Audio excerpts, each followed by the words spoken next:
Dekalogo. Ibigin mo ang Diyos ng buong puso. Laging sa isip na ang tunay ng pag-ibig ng Diyos ay ang pag-ibig sa bayan at sa kapwa-tao.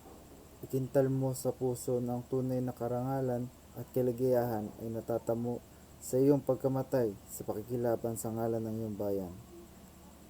Ang lahat ng mabubuti mong hangarin ay makakamtan kung ikaw ay mahinahon, matyaga, makatwiran, may pag-asa sa iyong gawain.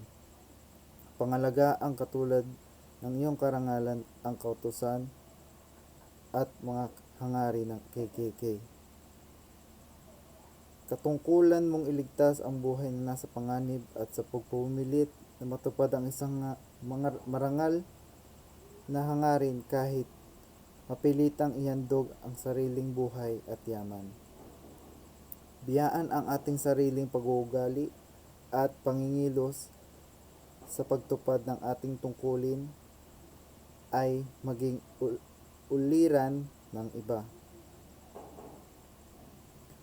Bahaginan mo ang iyong yaman ang bawat dukha at taong kulang palad sa loob ng iyong makakaya.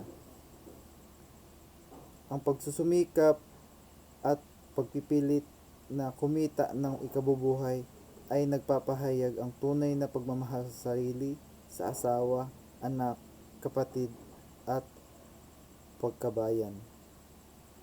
May parusa sa bawat salarin at taksil at gantimpala sa lahat ng mabuting gawa.